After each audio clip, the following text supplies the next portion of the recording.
রাতে ঘুমাতে যাওয়ার সময় রুশতা বলেছিল তার দাঁতে খুব ব্যথা। মাড়িতে দাঁত উঠতেছে, তো এটার ব্যথাটা হওয়াটাই খুব স্বাভাবিক। তাকে বুঝিয়ে বললাম। আর ঘুম থেকে ওঠার পর সকালবেলাও তার সেম ব্যথা। আমি আবার সে কথাটা ভুলে গেছি। সকালবেলা উঠেই দেখলাম ফ্রিজে ভাত নাই। তারপর একটু ভাত রান্না করলাম, একটা ডিম ভাজি করলাম, ডাল গরম করলাম। সুন্দর করে রেডি করে তারপর তাকে ঘুম থেকে উঠালাম। ঘুম থেকে উঠেই বলতেছে, "মা আমার দাঁতে ব্যথা, আমি আজকে কিচ্ছু খাবো না।" আমি বললাম, "তুমি একটা মিনিমাম নাপা খেতে হলেও তোমাকে কিছু না কিছু খেতে হবে। যেহেতু ব্যথার জন্য নাপা খেতে হবে, তাহলে কিছু না কিছু তো খেতে হবে।" তাই আমি একটু টক দই, চিয়া সিড আর একটু খেজুর মিক্সড করে সামনে দিলাম। আর এটা দেখেও তার নাক সিটকানো শুরু হয়ে গেছে। এরপরে আমার চট করে মেজাজটা খারাপ হয়ে গেল।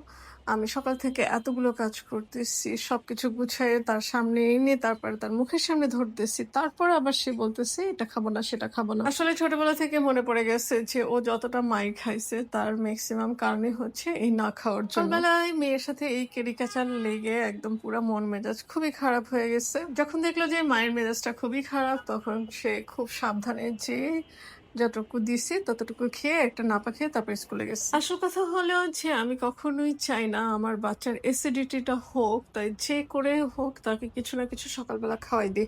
কারণ হচ্ছে সে টিফিনও নেয় না, টিফিন নিলেও সব ফেলে দেয় বা বাসায় নিয়ে আসে। কেরিকাচাল করতে করতেও নিজের জন্য একটু আদা পানি নিয়ে নিলাম। এরপরে রুশতাকে স্কুলে নামিয়ে দিয়ে চলে গেলাম খেতে। দেখো কি সুন্দর প্লেন যাচ্ছে। আর খেতে ঢুকেই হচ্ছে আমি আগে স্যান্ডেলটা খুলি। এবার খুব সাবধানে স্যান্ডেল খুলছি যাতে করে আমাকে পিঁপড়ায় না কামড়াইতে পারে। গতবার কিন্তু আমাকে পিঁপড়ায় কামড়ায় পা ফুটা বানায় ফেলছিল। আজকে ক্ষেত থেকে নিয়ে আসবো হচ্ছে ডাঁটার শাক ভাজি করব আর ডাঁটা চিংড়ি মাছ দিয়ে রান্না করব।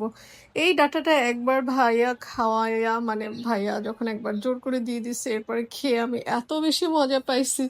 আমি এখন প্রতিদিন ডাঁটা খেলেও আমার কোনো সমস্যা হবে না। আজকে ক্ষেত থেকে শুধু ডাঁটাই নিয়ে আসছি। যে ধনিয়া পাতা দেখছি সেটা হচ্ছে ফুল হয়ে গেছে, আবার হচ্ছে কাঁচামরিচ তেমন একটা ছিল না।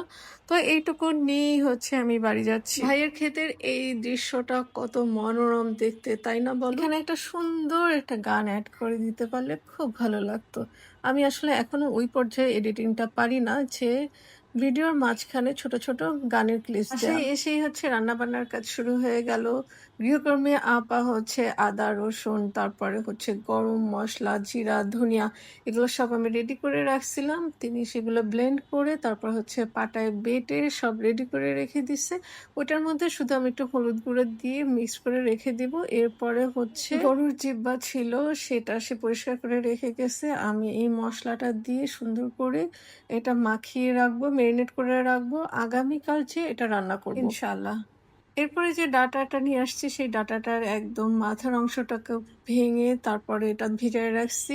যখন এটা ভালো করে পরিষ্কার হয়েছে তারপরে ছোট ছোট টুকরা করে তারপরে আমি এটা পেঁয়াজ, রসুন, কাঁচামরিচ দিয়ে ভেজে নিয়েছি। এরপরে সব কাজ টাজ গুছিয়ে তারপর চলে গেলাম বই পড়তে। আজকে বই ধরেছে হচ্ছে ৩ বিচিত্র হুমায়ুন আহমেদের। একটা বইয়ের মধ্যেই ৩টা গল্প, একটা হচ্ছে অমানুষ, আরেকটা হচ্ছে সম্রাট, আরেকটা হচ্ছে দেয়া এক্সেসরিজ। বই ৩টা যখন তিনি লিখছেন তখন তিনি খুবই অর্থকষ্ট ছিলেন এবং একজন পরামর্শ দিয়েছে যদি বিদেশি বইকে সে অনুবাদ করে দেয় তাহলে ওখান থেকে বেশ কিছুটা টাকা পাবে। তাই ৩টা যখন তিনি অনুবাদ করতে গিয়েছেন তখন সে বই কয়েক পৃষ্ঠা পড়ার পরে সে বন্ধ করে রাখছে। তারপরে সে নিজের মতো করে এই ৩টা বই সে নিজের মতো করে লিখছে। ৩টা বই এমন স্টাইলে লেখা মনে হচ্ছে যেন বিদেশি কোনো লেখকের বই পড়তেছি। যে বইগুলো তিনি পড়ে অনুবাদ করার চেষ্টা করতেছিল সেই নির্যাসটাই হচ্ছে এই বইয়ের মধ্যে চলে আসছে।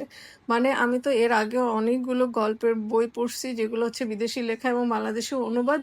তো একদম মনে হচ্ছে যেন আমি বিদেশি কোনো লেখকের বই পড়তেছি। গল্পের শুরুতে তিনি নিজেই এই তথ্য সে দিয়ে রাখছে। তো আমি এখন পড়ছি হচ্ছে সম্রাট। অমানুষটা আমার পড়া শেষ হয়ে গেছে, আমি তোমাদেরকে রিভিউ দিয়ে দিয়েছি। সম্রাট বইটা পড়া যখন শেষ হয়ে যাবে তখন আমি তোমাদেরকে আবার রিভিউ দেবো ইনশাল্লাহ। আর তোমরা 4 এগ্রিমেন্টস এর কথা কিন্তু ভুলো না। সেলফ ইমপ্রুভমেন্টের জন্য কিন্তু দ্য 4 এগ্রিমেন্টস বেস্ট বই। মনে আছে তো? প্রথম চুক্তি, নিজের বলা শব্দেও নিষ্কলুষ থাকুন। দ্বিতীয় চুক্তি হচ্ছে কোনো কিছু ব্যক্তিগতভাবে নিবেন না। তৃতীয় চুক্তি হচ্ছে অনুমান করবেন না। চতুর্থ চুক্তি নিয়ে কথা বলবো আগামীকাল। তত পর্যন্ত তোমরা ভালো থেকো।